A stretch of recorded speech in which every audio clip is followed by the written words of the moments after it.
फटाक एकदम बेचारी के खाटार खटार पतील कर देला। हाँ ये ऐसा ना मोटवा चले रहा तो वो अपने आदमी से काम मांगत हई। यही कटिया में बेचारी पतील हो गई।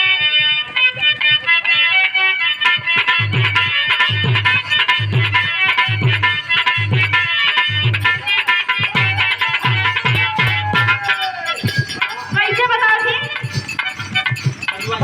खाली दूध लाई